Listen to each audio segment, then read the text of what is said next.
एक संगठन सीटू की तरफ से औद्योगिक क्षेत्र मंगलपुर में बालाजी कारखाने के सामने बोनस तथा अन्य मांगों के समर्थन में गेट मीटिंग की गई।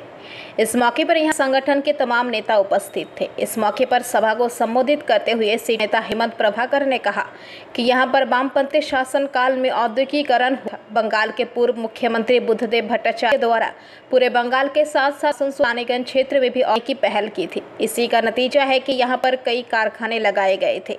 उन्होंने कहा कि आसनसोल के पूर्व सांसद वंश गोपाल चौधरी, बुद्धदेव भट्टाचार्य और ज्योति बसु ने काम को यहां पर आगे बढ़ाया। इसके साथ उन्होंने बताया कि 6 अक्टूबर को दिवंगत नेता बुद्धदेव भट्टाचार्य और सीताराम येचुरी की याद में दुर्गापुर में शोक सभा का आयोजन किया जाएगा। তারা ভোট জিতবে আপনার, টাকা নেবে আপনার, আপনার ট্যাক্সের টাকায় তাদের বেতন লাখ লাখ। তাহলে আপনি একজন ঠিকা শ্রমিক, তাহলে আপনি কেন 21,000 টাকা পাবেন না?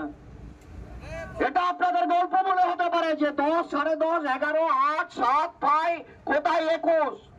কোনো গল্প নয়, এটা পাওয়ার অধিকার। রুরুলা মাদা বলেছে একটা পরিবার সাধারণভাবে সরকার 4, ওরা হচ্ছে 6 জনের ইউনিট বলছিলেন, হয়তো সেটা ইউনিট 6ই হবে। তাদের যদি পড়াশুনো, জামা কাপড়, শিক্ষা, খাওয়া, ওষুধ এটাকে ধরা হয়, তাহলে আজকের বাজারে 21,000 টাকা দিতে হয়।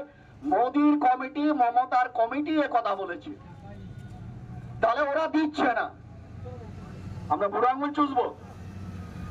আরে আমরা যদি গত না খাটায় কারখানার কোনো গৌরব মালিক থাকবে না। এই বালাজি কারখানা কেন কোনো কারখানা চলবে না যদি শ্রমিকের বেতন না হয়? আমি শেষের দিকে দু একটা কথা মঙ্গলপুর শিল্প তালুকে লোকাল লেভেলে যারা ম্যানেজমেন্ট আছে আমি নিশ্চয়ই বলবো। তো মূল বিষয়টা ধরুন, আপনি যত বড় তৃণমূল বিজেপি যাই করেন না কেন, আপনি প্রথমে একজন মানুষ, তারপর একজন শ্রমিক। আপনার অধিকার যা পাওয়ার সে অধিকার ওরা দিচ্ছে না, CI2 সে কথা বলছে।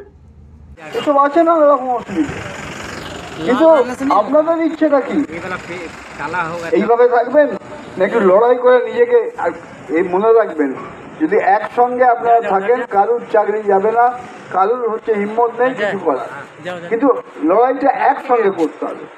এই জন্যই গোটা ভারতবর্ষে আজকে আমরা কতগুলো দাবি, শ্রম কোডের বিরুদ্ধে যা আইন তৈরি হয়েছে দিল্লিতে পার্লামেন্টে, যা পাস হয়ে গেছে, যেখানে তৃণমূল সেটা হাত তুলে পাস করে দিয়েছে, लागू করতে পারছে না শ্রমিকরা।